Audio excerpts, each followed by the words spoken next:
Coming to you from the studios of AM 950 KTNF, the progressive voice of Minnesota. This is The Gaily Show. I'm JP Darbogosian. On this show, we talk with queer artists and theater makers and singer-songwriters about the new projects they're working on and have coming out. Today, I sit down with actor Shad Hanley, who's starring in Beautiful, the Carole King musical, which opens March 1st at Chanhassen Dinner Theaters. Our conversation ranges from Shad's role in the musical, his approach to acting, the after effects of COVID on the theater scene, and we got pretty philosophical about the role that theater and acting has in giving us queer joy and building community. Well, Shad Hanley, welcome to The Gaily Show. Thank you. Thanks for having me. Absolutely. I've been really looking forward to this conversation with you. So let's just jump right in here. You are in the upcoming show at Chanhassen Theater, Carole King, the musical. So tell us about it. Tell us about the show. Tell us about your role. Yeah, so it's the story of Carole King. It's sort of a slice of her life just before she started singing her own songs. And I play her husband, Jerry Goffin, who wrote the lyrics to her music. So they had, a business partnership and a personal partnership and had 2 children together. And he presented some major obstacles to her sort of taking off on her own and really finding her own voice. And it's sort of the story of her shedding her connection, her entanglement with this man in order to step out on her own. And in the meantime, she loves him and he loves her. And so it's a pretty heartbreaking story in the end. But in the meantime, you get all the great Carole King songs. You get a huge cast performing numbers by Cynthia Weil and Barry Mann, who were their sort of competition throughout their writing process. So you get songs like On Broadway, these big splashy production numbers, a lot of dancing, it's a lot of great stuff. So I make it sound rough because I'm coming from the one obstacle that she has to overcome. But it's a beautiful, beautiful story and really uplifting. I don't know this background. So what were the obstacles that he was, I mean, you don't have to give away like the whole plot and spoilers, but like generally speaking, like what were the obstacles that he was throwing up there? Cause this is fascinating. I didn't know anything about this. Right. Well, he suffered from some mental illness that was sort of exacerbated by drug use, which then sort of took him out of the marriage into, some straying a little bit. And she had to sort of go along with it at first and wasn't happy about it and it was starting to make her doubt herself. And so it's sort of the story of her coming into her own through this very hard time in her life and in her relationship. What did you how did you approach this role then? Like what kind of gave you insights into the character? Was it like the music that he was saying, like the lyrics? Was it like the body work of this? Was it like the interiority? Like how did you approach this role? Well, first of all, there's an awesome memoir that Carole King wrote. So you get a lot of information about her personal life in her own voice, which is terrific. But I found Jerry Goffin in his lyrics. And this is a man who wrote the lyrics to You Make Me Feel Like a Natural Woman. He was the kind of guy who had so much empathy and such a great connection to people that he could adopt a voice that sounds so authentic on a woman that he was, that those are his words. He was someone that I think was really trying to figure out the world around him. As we all are, I'm sure, but he struggled with it. You know what I mean? He was trying to really figure out people. And I think he paid a price in doing that, so zealously, So you really learn a lot about this guy through his lyrics and how he felt about the world. You get his sort of perspective and can channel that into Carole King's story. And in the meantime, you're presenting her with this huge obstacle that she has to get past. So, yeah. So is this before her like album? Yeah, before the Tapestry album, she sort of comes out onto her own at Carnegie Hall, which is an incredible way to sort of take the world by storm. What a huge first step onto the, stage, even though she'd already had her first hit when she was 16. And then she writes Some Kind of Wonderful for the Drifters with Jerry Goffin. They wrote Take Good Care of My Baby. They wrote The Locomotion. You get all their big hits in this show with a really huge incredible cast. The cast is so ridiculously talented. I'm blown away just in our rehearsals. Oh, that's good to hear. That's good to hear. Now, you and your partner are both at Chanhassen. Your partner is the musical director, and I hear there's a special thing that happened over Christmas. Yeah. So he's my partner, Andy Koost, and he's the music director at Chanhassen. We moved out here to Chanhassen. We live next door to the theater in 2020 for Music Man. And then we did the next several shows here together. And just this past Christmas, I proposed to him and he said yes. So we're getting married. Yeah. Congratulations. Thanks That's a lot. very Yeah, it's exciting. huge. What is it like to be working with your partner now, fiance? Yeah. I mean, it's interesting that I have been able to go to work with him and see him all day at work and come home and see him all day at home. And we are like very much together all the time, and it's great. And that's how I knew, well, I better put a ring on it. You know what I mean? Especially after being stuck together in a room through COVID. You know, we were out of work for a year and a half because the theaters weren't open. So, you know, just us in a room. And if you can get through that, man, you know, you can get through anything. So I knew it was time. So speaking of 2020, so you moved here pre-COVID and then it started. Yeah, you hit the nail on the head. So we got here for Music Man, and I was cast in the next show also. So Andy was like, well, I'm the music director there, and since you're going to be there for at least 2 shows, let's make the move and see how we like it for a year. So we moved here in January 2020.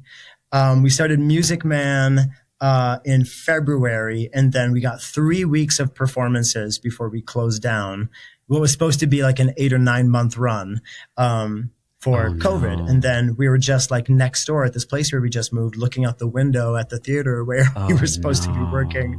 It was rough. It was really challenging, but you know, we came through it, I think, much stronger and better. The theater is like stronger and better after COVID. You know, I'm really proud of the work that we're doing there. Tell me about that. So how have things been now, like post? Well, I'm not quite sure when to say post, epidemic, because maybe it's not like a full-blown epidemic anymore, but it's still there, and people please get vaccinated. But like, how are things, different now at Chanhassen? Well, I mean, we do have strict COVID policies, even still. That's, one piece of it. The other thing is COVID, I think, is sort of catching up to a lot of theaters not only in our region, but in our country. There's just been a few pretty huge closures of theaters, long-standing theaters. And that's, pretty painful to our community. So, to have Chanhassen still going and still going strong, we sold out Jersey Boys for months. We just closed that show on Saturday, and to be doing 2 shows right now, I just closed Jersey Boys while I was rehearsing for Beautiful during the day, and to have 2 shows to work on at a time when, these jobs are really precious. I feel like the luckiest freaking person, I feel very, very like I hit the jackpot. But so, when we came back from COVID, it felt like the theater was really taking a lot of responsibility for getting stronger and better post 2020, coming into 2021. And I'm just very proud to be working there right now. I'm glad to hear that. I'm glad to hear that, because a lot of institutions really in the theater community, both here and across the country, have it's been rough and they're closing down. So I'm glad to hear that Chanhassen is selling out and still going strong, because that's really important. Chanhassen has been an institution in the Twin Cities for such a long time. Yeah, and thriving. Theater, it's great. Yeah, right? Yeah, so theater has also played a huge role in the queer community when we think of Boys in the Band, Angels in America, Laramie Project, and developing the community, supporting the community, uplifting the community. So as someone who is part of the community as well, like, what is your take on, like, what would you like to see in terms of the theater and how it's supporting the community, like now in 2024 and going into the future in terms of the stuff that we're facing? Yeah. Well, what we just did at Chanhassen before Jersey Boys was the prom. It's a queer love story, incredible show.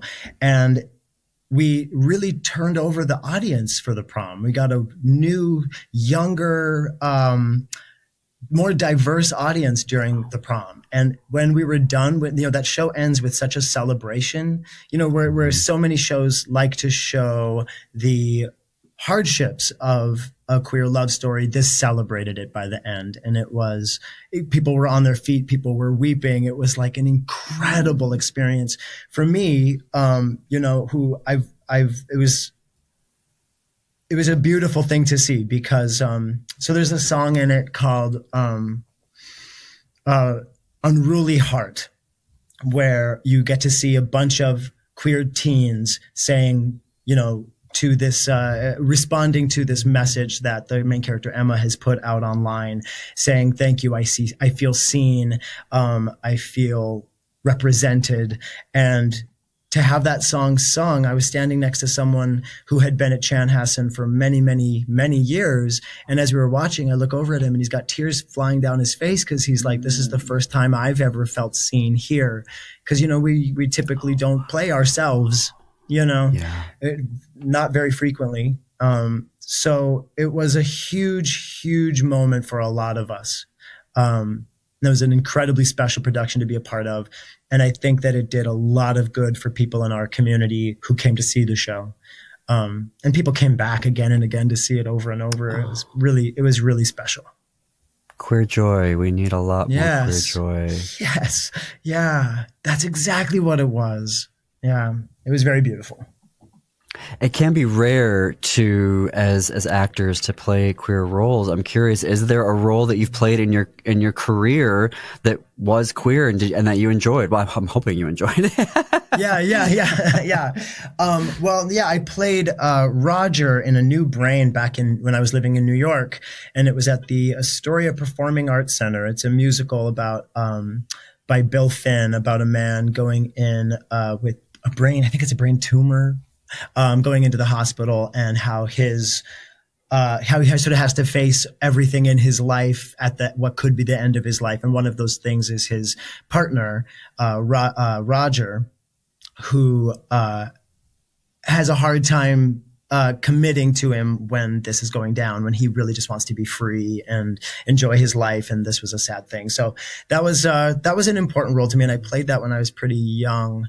And I would love to come back to it at an older time to really dig into it more. I didn't really know what I was doing yet.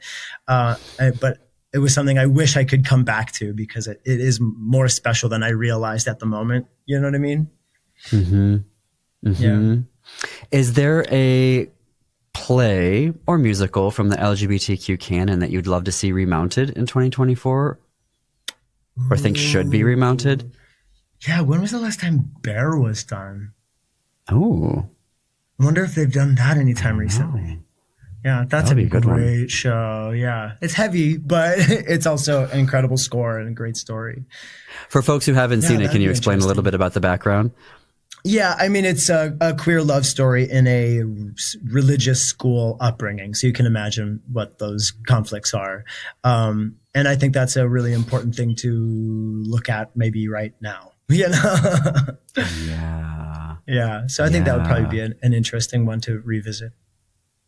As an actor, right, we have a lot of the book bans that are going on here, but part of that is these very hostile environments that are happening in our elementary schools and in our high schools.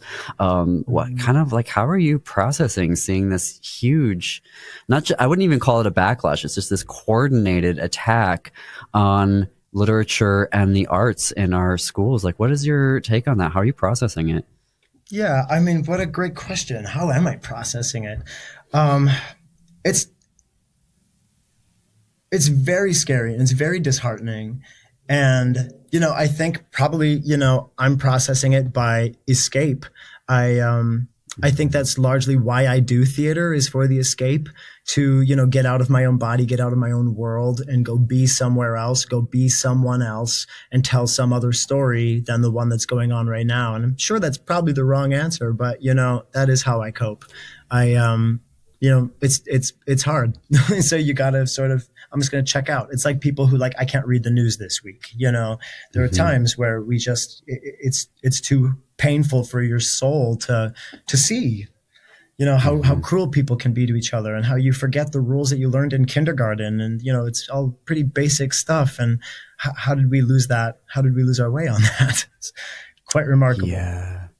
That really resonates with me because in a time very, very long ago, that's how I got into, I was an actor, I guess you could say. Like, that's how I got into theater in high school. I knew it. Was that I really didn't, when I look back at that time now and how I like process it in like my own like writing and essays that I do, and I'm trying to understand like what was that period like for me, and I realized that so much of that time period was me wanting to do roles, and I wanted to do them on stage because I wanted people to see me not as queer. So I wanted them to see me, you know, dressed as another person. I wanted them to hear this different voice coming out of me, right? Because it was so, I didn't want to be me, and I wanted that acknowledgement of being on a stage and seeing an audience of, and family members and parents to be able to look at that and be like, oh, you know, maybe we're wrong. Maybe he isn't a closet case. You know what I mean? That nobody was talking about, you know, but that was, when you're saying that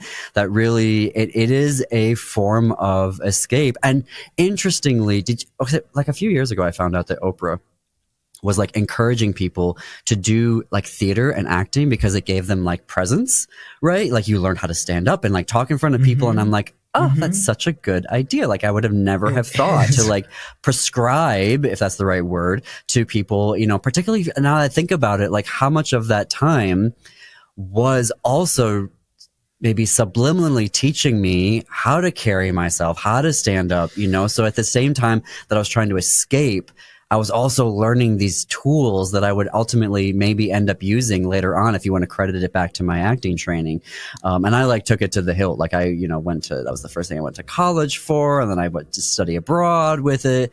And then like got done with all this training and realized, no, I don't want to do this.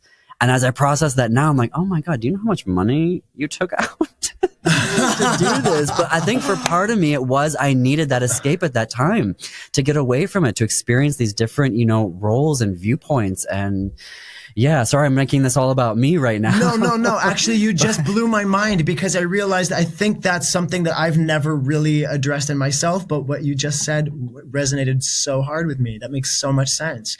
I totally get that. And you're right. Like, was that money wasted or did that make you who you are? Plus, when you go into theater, I love that Oprah was encouraging that. So when you go into theater, you're also every day exercising empathy. That's like the whole gig. You know, I mean, Jerry Goffin, I could look at this guy and be like, he's the villain, but I don't think of him as like that at all. I think that I think he was a genius. And I think that he was very human and that he, you know, that he hurt someone while he was trying to figure out how to be a human. And, you know, that's something that you learn when you go into theater. You have to empathize with your character. You have to love your character, even if it's the bad guy. You have to see, oh, he's coming from his point of view for a reason. He has this perspective for a legitimate reason. What is that reason? And how can I look at this person not as my enemy, but as somebody that I can relate to? And theater teaches you that. It does. Speaking of perspective, I think I'm curious then, do you think there's like a queer take on acting? Like a queer perspective that like queer actors bring to the profession of acting and how we like approach it? Well, that's so interesting because like there's so many of us in musical theater particularly, you know, and I don't know why. Do you? That's interesting. I wonder why that is. Does it date back to like Shakespeare days, you know, where there were no women on stage? I don't know. I have no idea. I'm so curious about why we're drawn to it in such, you know, great numbers. But maybe it's the exploration of humanity when we're not allowed to be full humans. Oh my gosh, I think that's it. Well, that's so and then smart. also we do not have control. Like from the minute we understand ourselves to be queer, like people are constantly controlling, like, you know, this is how you should stand. Don't cross your legs. This is how you should talk. Don't have a lisp. Like we have straight people and cis people constantly policing our bodies. And maybe that's what the theater does, is it? I mean, we have complete control of everything. Like we have control of what we're wearing. We have control of how we're talking and moving. I mean, maybe that's why we've been so drawn to theater and performance for so many years. This is a fascinating conversation. This is such a good conversation. You just blew my mind. That's so it. Right? I don't know. Yeah. I don't know. Well, I don't want to cut this short. Oh, no, go for it. Yeah, go for it. Sorry. I know. I was just gonna say that is something that I've long wondered. Like, why are there so many of us in this? And that is like the first time I've ever heard any kind of explanation. That's really, really smart. This is great because this is what's coming up just in this conversation of like, things that I never even, thought about. But maybe this is it's us trying to take back control. Yeah, you're a good hang. And to have queer joy. Like if we're not going to bring it. Who is? Who is? Here. Right. Well, Shad, I don't want to stop this conversation, but maybe we're going to have you back. We're going to have you back. We're going to talk more about this. But tell us when Carole King, the musical, when is it opening? How do people get tickets? Oh, God. I think we open, what is it? So we are deep in rehearsal right now. So we're opening tech. We open this Friday. But we officially open March 8th, Friday, March 8th. And then we run through, I don't know, like September or something. But I'm sorry, I probably should have prepared that. So we have a very long run ahead of us, but we open March 8th for sure. Fantastic. And folks can get tickets at chanhassentheaters.com. Sure. I think that's the sure. Yeah, I'll have that. I should know these Well, things. This has been such a delight. You have a standing invitation to come back because I want to talk more about this with you. Likewise. Thank you so much for this. Beautiful. The Carole King musical opens March 1st. I checked their website and tickets are selling fast and some dates are selling out. So go to chanhassendt.com to get yours. Coming to the Walker Arts Center is the New Eagle Creek Saloon. It will open on March 7th. The New Eagle Creek Saloon is artist Sadie Barnett's reimagining of her father's bar, the first gay Black-owned bar in San Francisco. There will be happy hours at the New Eagle Creek Saloon, DJ sets, an opening day talk, and several community gatherings. The original New Eagle Creek Saloon was only open for 3 years from 1990 to 1993, but it was an epicenter of a multiracial queer community. Artist Sadie Barnett wants to honor her father's vision and Black queer joy. Inside is sparkling vintage stereo equipment and holographic seating. The exhibit will be open from March 7th through May 19th, and every Thursday, there will be special programming. On March 7th, Sadie and her father will be there to open the series, as will be DJ Jam EZ, and Mama San Collective will serve signature cocktails. On March 17th, there will be Come Together, Sachet Shante, a series of parties hosted by local Black queer artists. And starting March 21st, there will be regular happy hours as the New Eagle Creek Saloon will be an immersive art piece and a functioning bar. For more information, head to walkerart.org. If you missed the Queer Rights Book Fair, here are some interviews we recorded live from the fair. Hey everyone, this is JP Derbergosian. We are at the Queer Rights Book Fair in St. Paul at Urban Growler Brewing. Joining me right now is Lee, who is a local author and has a new book coming out. So Lee, tell us all about it. It is called The Boyfriend Fix. It is a gay rom-com. It's two men. One is bi, one is gay. It's fake dating, so the idea is the one guy, Ben, is a surgeon. He's up for a huge promotion, but his coworkers don't think that he has a heart, and they want somebody with a heart to get this big promotion to neurosurgeon in chief. So he decides to ask this barista that he has always had a crush on, but he's never been brave enough to say anything, Jamie, who works at this coffee shop. Jamie has a boss that is a bit inappropriate. He's very handsy, and he's always like after Jamie to go on a date with him. So Jamie says, "Hey, I have a boyfriend," and then has to produce this boyfriend because his boss doesn't believe him. So they sort of mutually agree to fake date to help each other with their careers, and of course, real feelings happen. I love it. I love it. Well, congratulations. Thank Lee, you. we are going to have you on the show to do a full-length interview about this, but thank you for being here today. Congratulations on Thank your you. new book. Thank you. And where can folks go to get a copy? So it will be available in print and digital. Cream and Amber is my local bookstore, and I'm here with them. They invited me here today, so thank you, Cream and Amber. Pre-order through them if you can. Otherwise, Amazon, Barnes & Noble, wherever you usually get your books. Perfect. Cream and Amber, everyone. Cream and Order it Amber. there. All right. Thank you, Lee. Thank you. Hey everyone, this is JP Derbogosian. We are at the Queer Rights Book Fair. This is the Gaily Show, and I am here, the founders and the hosts of Books, Besties, and Booze. What is this? Tell us all about it. Introduce yourselves. Well, my name's Laura, she, her, and this is Logan, also she, her.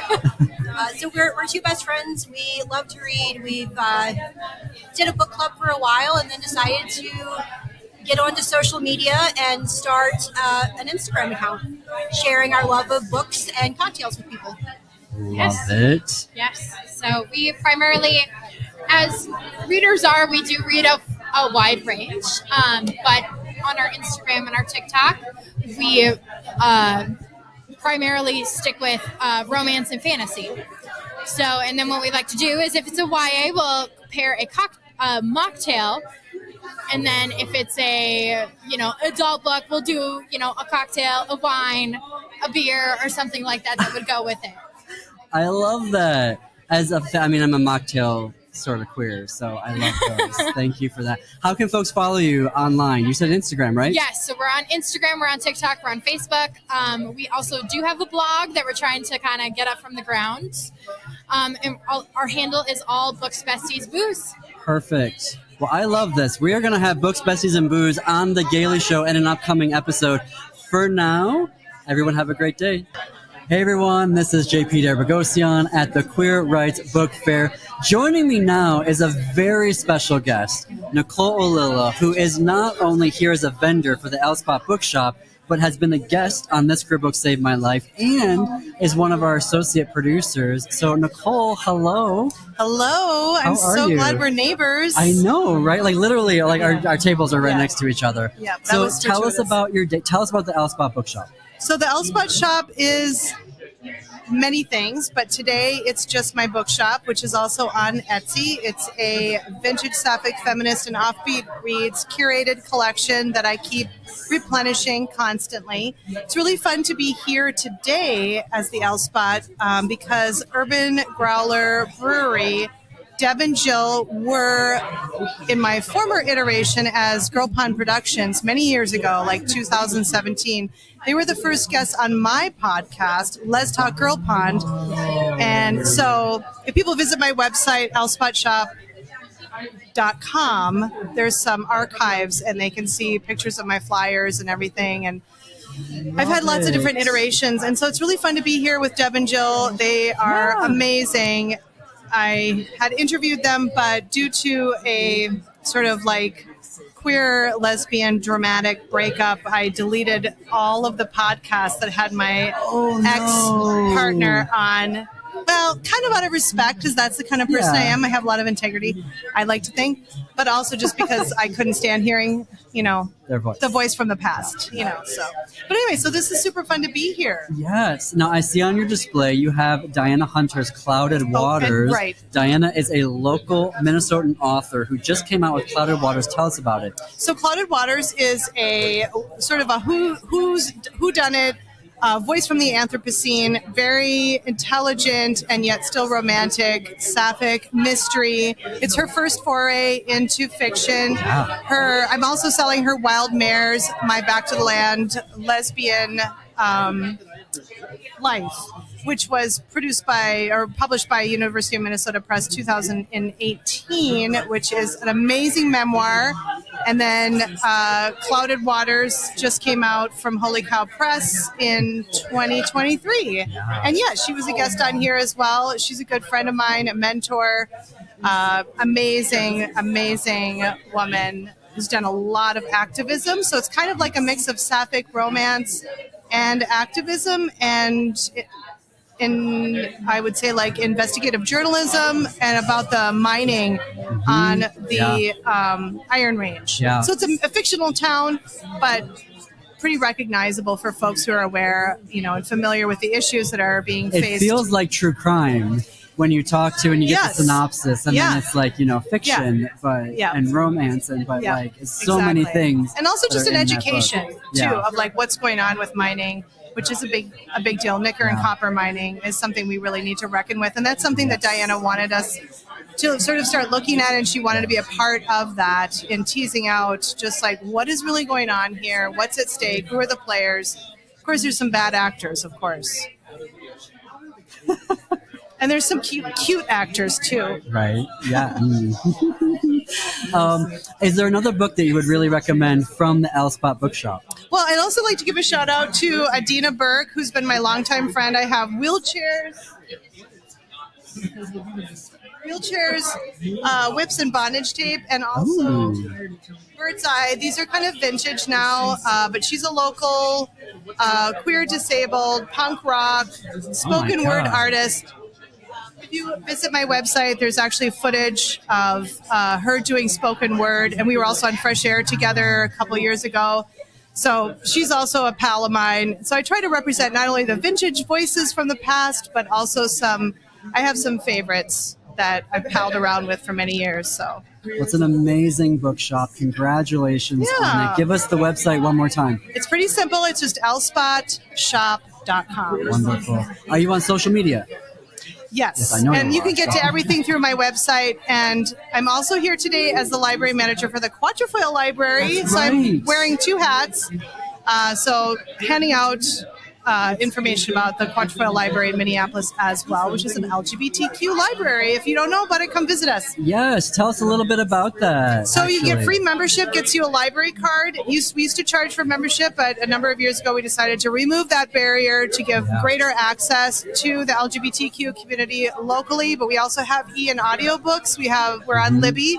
So you can use your card on the Libby app, which is amazing. We have an amazing head librarian who keeps our shelves absolutely overflowing with physical and digital resources for folks. And we also have a lot of programming. We have a great programming team. And we're looking for volunteers all the time and board members. Yes. And quatrefoillibrary.com. It's Quatrefoil Library. It's actually, I always get it wrong. And then they're like, hi. I realized as I started saying it, I'm like... It's Q as in queer. Oh my gosh, yes. QLibrary.org. It's not that intuitive. I admit. Well, congratulations on that position. Thank you for all the work that you do for Quatrefoil Library and with L Spot. So we will be in touch soon. Yeah. We do have a display for Queer Book, Save My Life. It's our only permanent display. So anytime a book is on Queer Book, then we put it in our display right when you walk in the door. Yes. Yeah, you should come and you should do a show there. We should do something there. I used to do my podcast there. Yes. We're going to do that. We're going to make that happen. Definitely. Well, thank you, Nicole. Yes. All right. Thank you so much. Thank you, everyone. Hey, everyone. This is JP. I am here with a very special guest, a young author who has a debut book here at the Queer Rights Festival. So, Grayson, would you like to introduce yourself? I'm Grayson. I wrote Dotson about, my journey growing up being trans. That's congratulations. And you've sold out. You're almost sold out. Almost sold out. We have 4 left or something. Wow. So can you share a little bit about what the book is about? So it goes through a couple of years. So starting when I was 2 years old, and I first told my mom I didn't think I was a girl until I was 12 years old, and I had changed my name, and all my friends knew and all that. Wow, that's amazing. And what was the writing process like for you? So I wrote a super rough draft when I was 7, I think. And that was it. I mean, it's not anything like this is really, but it's the same kind of stuff. And then we got in touch with Target and publisher, and I would write a couple chapters at a time. So it was almost a year, I think it took. But that's great. And there's illustrations in it too, right? Yeah, they had a good illustrators. Stephanie Ross. Do you want to hold it up a little bit for the camera? There it is. Well, congratulations. And it came out this year? This came out a couple years ago. That's amazing. And this is your first type of event. What's it been like to be a debut author? Well, I was really nervous. I didn't know what to like. A lot of people have super cool like big things set up, and we didn't really have a lot set up. So I was pretty nervous, but it's been fun. I imagine. Well, it's a really special book. Congratulations on all the success of it. Are you going to be writing a sequel? Hopefully. I said, I had some people ask, I said I have to live a little bit first so that I can have something to write about, but... That is true. You're already so much wiser beyond your years of being a writer. So this is really fantastic. Grayson, thank you for joining us today. Yeah, thanks. So I've got a couple new books for you to read this month. Shayla Lawson just released How to Live Free in a Dangerous World, a decolonial memoir. Shayla's previous book was This Is Major, which was a finalist for a National Book Critics Circle Award and a Lambda Literary Award. And How to Live Free in a Dangerous World, a decolonial memoir, has a Minnesota connection. In this memoir, Shayla redefines travel as more than just sightseeing. It's a political act. We live in a world where being Black and femme and non-binary and disabled is challenging. So Shayla's journey becomes a captivating tale of love, time, and self-discovery. And from what I've seen so far, I think it also transcends into a larger queer experience. Shayla has a bold, some say muscular, writing style. In the memoir, they share stories of chance encounters in Venice, catching up with an ex in the Netherlands, and finding lost love on a Mexican New Year's Eve, plus coming to Minnesota for a Prince concert. There's narrow escapes in Egypt, castle explorations, and hula hoop competitions. How to Live Free in a Dangerous World, a decolonial memoir, is out now, and it's available in our bookstore, powered by bookshop.org. Links on our website, thisqueerbook.com, and on your screen for those watching on YouTube. I love good book titles because I kind of suck at writing titles. So when I see one that I especially like, I need to share it. The novel Bored Gay Werewolf by Tony Santorella just dropped on February 27th. World travel is kind of a theme today. Tony Santorella was born and raised in Danvers, Massachusetts, site of the Salem witch trials and related hauntings.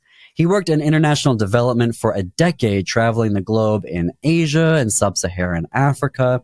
So in this novel, Bored Gay Werewolf, we follow Brian, who is a slacker supreme. He's trying to work out the whole adulting thing while also turning into a werewolf every month. And it's not going well. He's killing people, but slipping up. And finally, Tyler, a millennial werewolf mentor, has to intervene.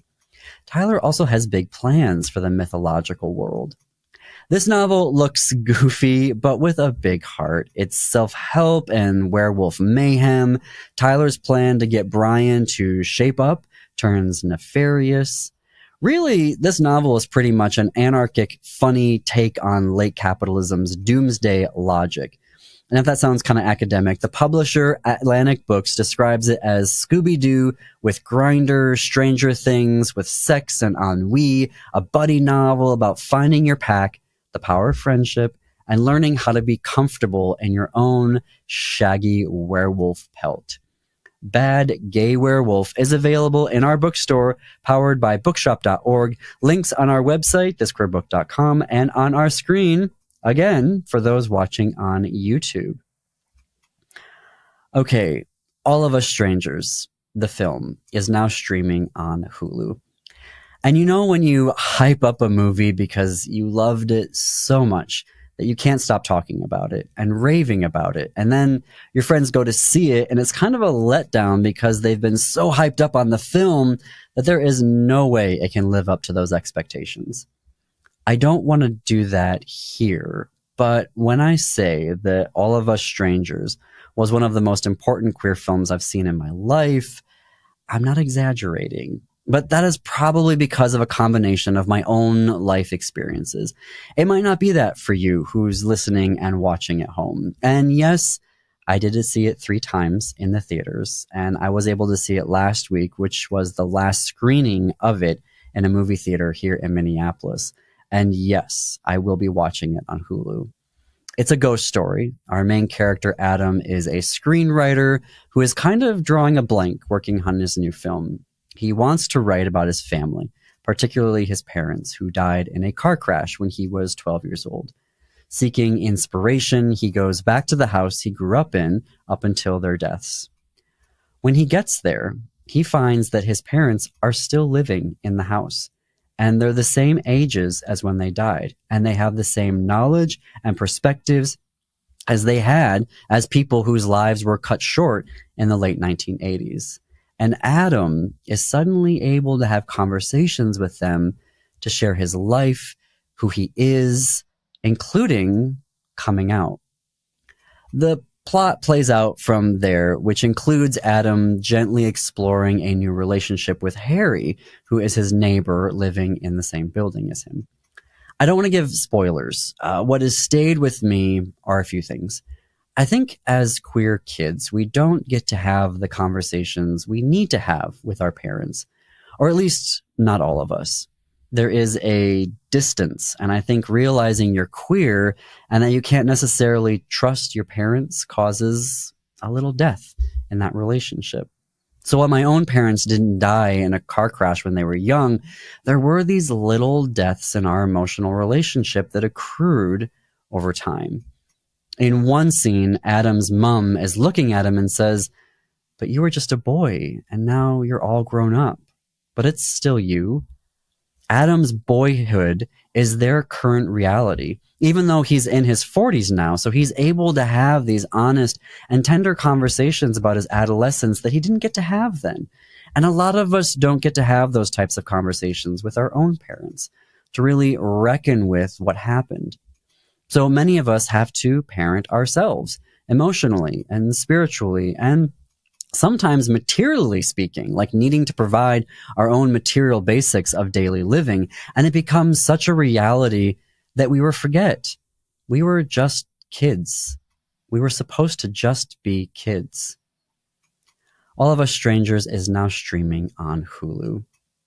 Well, that's our show for today. Thanks everyone for listening and or watching. Our podcasts are executive produced by Jim Pounds, creative and accounting support provided by Gordy Erickson, production, distribution, and marketing support provided by Brett Johnson, Chad Larson, Laura Hedlund, and Jennifer Ogren from AM 950. You can find us on social media. Search for This Queer Book Saved My Life on Facebook. We're at This Queer Book on Instagram and at _Gaily Show, also on Instagram. Follow us on Instagram for preview clips of interviews that we have from upcoming episodes. For The Gaily Show, check out our YouTube channel, unless you're watching it right now. We're also on AM 950's YouTube channel and Facebook page. As always, you can connect with us through our website, thisqueerbook.com. On our website, you can leave me a voice message of the current LGBTQ books, film, or TV you're loving right now. And if you send me a message, I will play it on the air to share with the larger community. So go to our homepage at thisqueerbook.com, scroll down, you will see an orange box with a microphone. Click it and share your message of what queer media you're loving to watch or read.